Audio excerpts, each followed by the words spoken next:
Welcome to New Possibilities. I speak truth to power without fear. Today I want to share more thoughts about the Walter Scott situation. I want to talk to you all about it and just express some more ideas that I have and just thoughts that have come up in my mind today, because I'm really deeply troubled by this case. And it's really outrageous what has happened. And today they released some additional footage of this whole incident. They released footage of the actual car stop. The police pull over Walter Scott, and he was stopped for having a broken tail light. So the police officer pulls him over.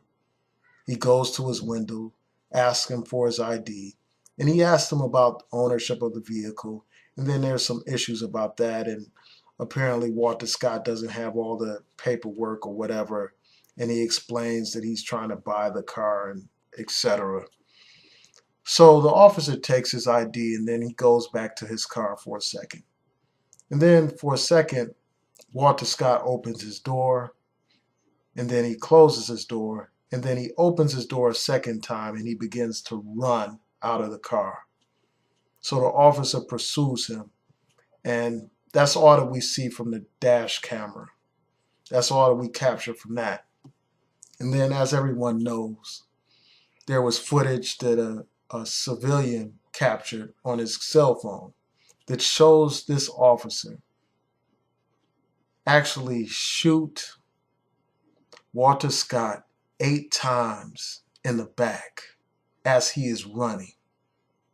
Mind you, Walter Scott is approximately 20 feet away from this officer. Walter Scott is unarmed. Walter Scott does not pose a threat to anyone. And bear in mind, he was stopped for a broken light. He wasn't stopped for being a drug dealer. He wasn't stopped for being a murderer. He wasn't stopped for any serious crime. He was stopped simply because he had a broken tail light. And for that, he ended up dead. Having a broken tail light shouldn't end up being a capital offense. Also, according to his family members, Walter Scott ran away because he feared that he would be arrested and jailed for owing child support. According to the New York Times, he had been arrested and jailed before for child support. And I think, if I'm not mistaken, it had been about 10 times where he was arrested and jailed for owing child support. And from what I understand, he has 4 kids. But owing child support should not be a capital offense. And a police officer does not have the right to serve as judge, jury, and executioner. This is outrageous. There's a Supreme Court case, and the name of that case is Tennessee versus Garner. And in that case, the Supreme Court ruled that where a suspect poses no immediate threat to the officer and no threat to others, the harm resulting from failing to apprehend him does not justify the use of deadly force. And that's what we have here, a situation again where this man posed no threat to anyone, but he ends up dead. And it's just really sickening and disgusting, and it's outrageous. So while he's lying on the ground dying, this white police officer proceeds to put handcuffs on him. And then there's a black officer who arrives on the scene. And this officer searches Walter Scott's body for wounds. And he actually calls into the police center and claims that he's applying or using CPR to try to save Walter Scott. But he isn't. And that's a fact, captured on video, proving that this man was not applying CPR. Also, that black police officer was right at the scene when that other officer dropped the taser next to Walter Scott's body. Did the black officer speak up and ask that officer why was he trying to stage a scene? Because you will recall that this police officer claims that there was some kind of struggle over the taser. He claims that Walter Scott grabbed his taser, but the video footage proves that that was a lie. It proves that at no point did Walter Scott take this officer's taser. But yet this black officer said nothing when that white officer tried to stage a scene in order to justify the killing of a black man. And it's worth noting that both of those officers had prior complaints against them. Both of them. The black officer had been accused of using excessive force, and he's actually being sued as we speak right now by an African American man who was the victim of police brutality. This is an example of why the mere presence of black officers is not enough. If a black officer has the same mentality as these racist white cops, it doesn't matter that you have a black officer on the force. It doesn't matter. The pigment of the skin is not what matters the most. It's about the attitude. It's about the character and the values of the people. A pig is a pig. If you have a pig mentality, it doesn't matter if you're black or white. Apparently, that black man had no problem with that white officer staging a scene. He had no problem with that officer making up a story. In fact, that black officer participated in the cover-up, in the corruption, in the crime. And he should be charged as well for his acts, for his criminal acts. And that brings me to another point. But before I go on to that next point, I just want to say this. Although pigment is not enough, it's not the sole thing that needs to change in a police department, it is a significant factor here, because here you have a police department that is over like approximately 80% white. Even though, from what I recall from the statistics, African Americans make up about 47% of the population there. Police departments should reflect the communities that they supposedly serve. It makes no sense for a police department to be overwhelmingly white when you have a population that's almost equally split between African Americans and white people. That's something that really needs to be corrected. But let me go back to the point that I was going to make. Many people have condemned that killer cop, and rightfully so. They have condemned his actions. But what they are doing is basically pointing out to him as if he's some kind of anomaly, as if he's something that's rare, something that's odd, something that's not the norm in this society, when the opposite is true. Every other day we're hearing about another black man killed by police. All over this country, this happens. All over this country, thanks to the development of technology, we are able to capture the brutality of these police officers, killing black men with impunity. It's like it's hunting season. It's open season on black people, and black men in particular. So this is not some isolated problem. And the only reason why this man is being charged with murder is because it was captured on video.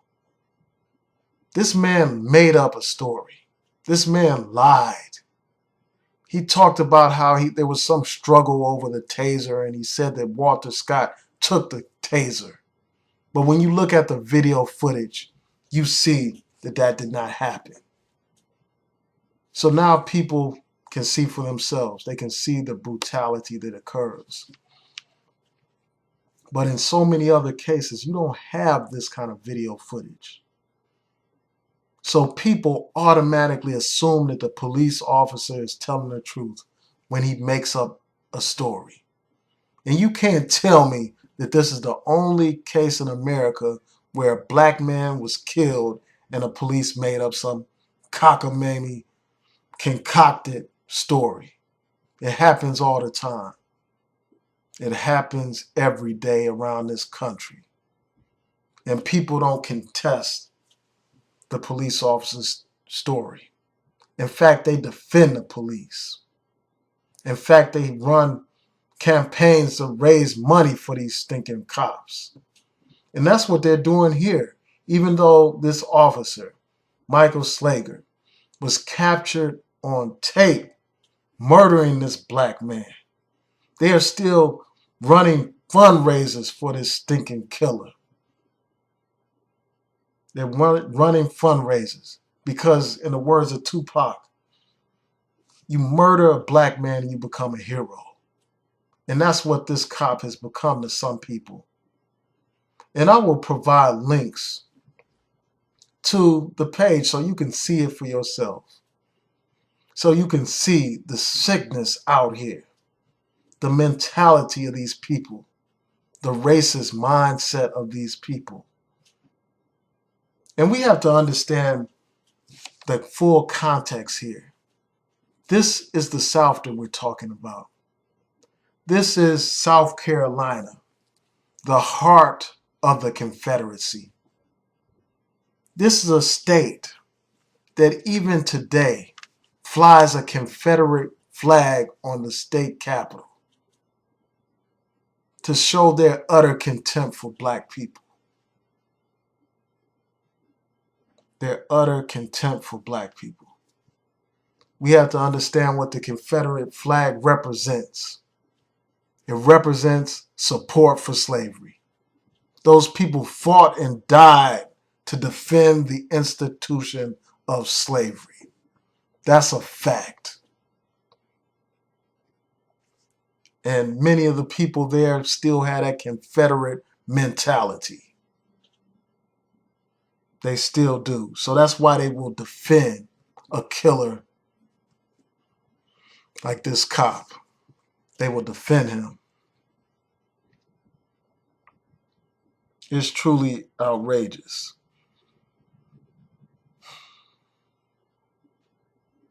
But my question is, are we going to defend the witness? The brother who captured this crime on tape? Are we going to support that brother? Because I'm sure that there are people that want to retaliate against this brother. I'm sure there are racists and cops that want to act against this brother. They want to harass this brother. They want to trump up charges on this brother. If you think that that's not a possibility, just look at what happened in New York to the brother Ramsey Ortega. I think that's his name. Ramsey. I know his first name is Ramsey. But that guy has been harassed by the police, arrested by the police, jailed by the police. His whole family has been harassed by the police. We have to protect and defend our own. And in the description box to this video, I'm going to include a link to a page that will allow you to help donate to protect the witness, to protect him. He needs to be protected. He needs legal representation because there's a great chance that people may retaliate against him. Police officers, by setting them up with trumped up charges. And there may be just crazy people out here that may want to harm this brother. They may want to take this brother's life, just like the police took Walter Scott's life. The Nation of Islam should protect that brother. They should send the Fruit of Islam to protect him. The Black Panther Party should protect that brother. The new Black Panther Party, rather. If you're really about that life and protecting and standing up for your people, then what better opportunity to do so than in this situation? So that's one point that I want to make. And I want to move on to another point. And it deals with the tension between being an activist and being a lawyer. Today I came across an article that I came across a couple of articles. One article was written by one of the attorneys who represents Walter Scott's family. And actually that attorney, I've worked with him on some matters in Myrtle Beach before, before he became an attorney. But anyway, I read his article and I came across another article that was about Al Sharpton. And the article basically said that the family does not want Al Sharpton to be anywhere near the case, basically. They don't want him attending the funeral. They don't want him to be a part of what's going on. So that just brings me to this point. I understand why an attorney would not want to have Al Sharpton involved in the case. I completely understand, like from a legal perspective. Because the truth of the matter is, Al Sharpton, he's an activist, much like how I'm an activist. And he is a polarizing figure, racially polarizing figure, as far as some people are concerned. And when you realize that this case is going to probably go before a jury that has that's at least 50% white or more, the attorneys or the family members are probably thinking about the outcome of the case. They're probably thinking that if this case has Reverend Sharpton all involved in it, then that may create some hostility. That may make people less inclined to convict that police officer. And when I say people, I'm mainly referring to white people, white Southern people. They would probably be less inclined to convict that officer if somehow this case is equated with Al Sharpton. And those same potential jurors will probably be less inclined to enter a judgment in favor of the family in the civil case if Al Sharpton is all involved. And I understand, that. I understand exactly why. And I understand why attorneys would probably try to downplay the race issue because they don't want to upset potential jurors. They don't want to create a lot of tension. And they probably just want to present the case in the most simple fashion. Present it as a case where a police officer simply violated the law by killing a person who was unarmed, who posed no threat. And the officer intended to take that brother's life, and it's a simple murder case. So they want to make it as simple as possible so it's easy to get a conviction and easier to get a civil judgment. So I understand that, but from an activist perspective, this case is all about race. And there's no denying that fact. There simply isn't. See, and I understand why the family won't say that. But see, the job of the activist is different from the job of the family. The family's job is to try to get justice for their son, for their individual case to ensure that there's a conviction, to ensure that there's a civil judgment for a substantial amount of money. That's their interest. But the activist interest is far bigger than that. It's bigger than the individual Walter Scott. It's about an institution, changing an institution, bringing about fundamental systemic change. That's the issue for the activist. And the activist has to call a spade a spade. There's no way in hell that that white officer would have shot a white man in the back 8 times who was unarmed and posed no threat. There simply is no way. That officer was lazy.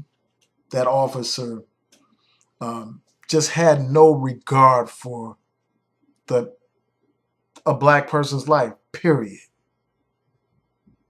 Our lives have less value than a dog's life.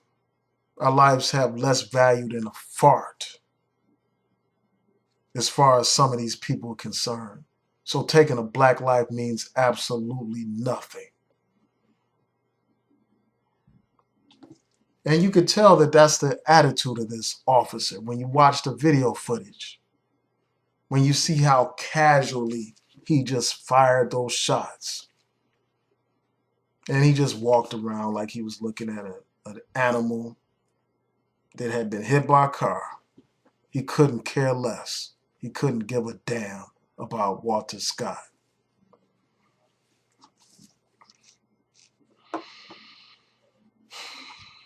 And again, I mean, this issue is far larger than just this one officer. And people are quick to condemn this officer, but they're not quick to condemn the whole structural racism that oppresses black people. They want to make all these distinctions between the Mike Brown case and this case and other cases. The fact of the matter is, who knows? If we had video footage of that Mike Brown killing,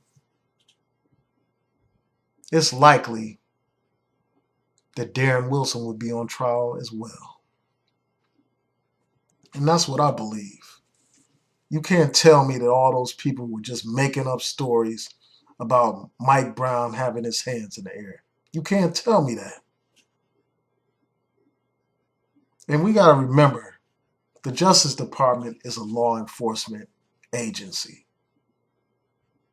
Although they issued a report, a powerful report about the Ferguson Police Department, the fact of the matter is they're a police agency. They're a law enforcement agency. And who knows? Who knows? I just wonder how many more black people were killed in North Charleston.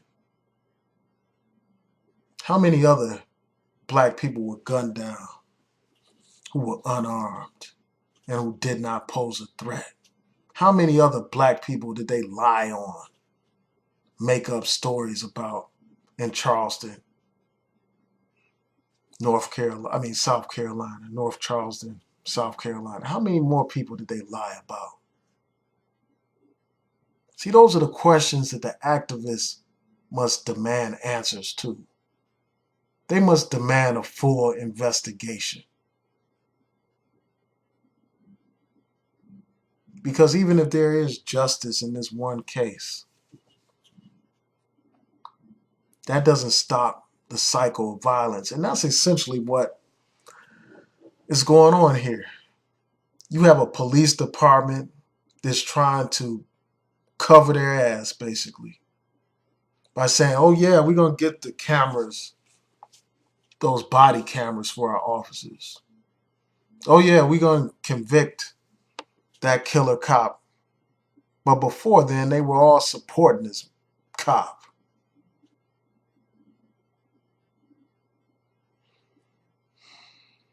Cameras don't change the fact that that police department is over 80% white.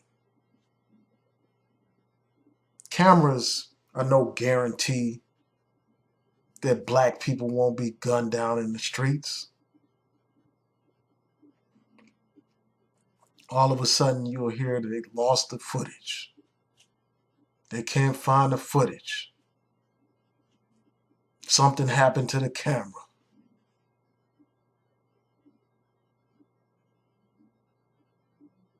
We need real change, systemic change. Now, I just want to end on this note.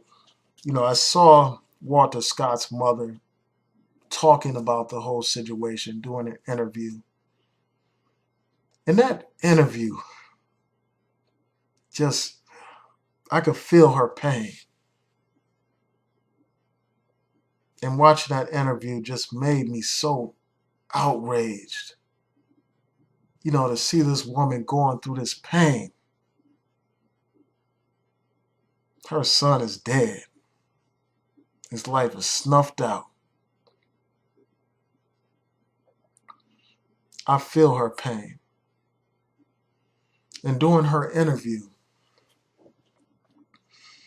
she talked about how she forgives that killer cop.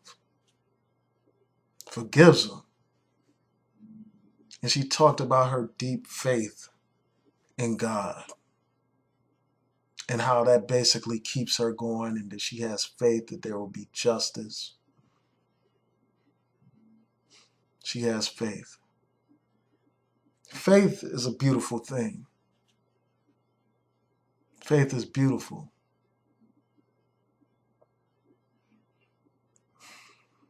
But I cannot understand how anyone could forgive that police officer. I can't. I simply can't get my mind around that idea, that concept. That here you have a stinking cop who kills your son and then tries to cover it up, tries to cover up his crime. And the only reason why he's in jail tonight is because video footage captured the crime. I can't understand how anyone can forgive that man. But more power to the family.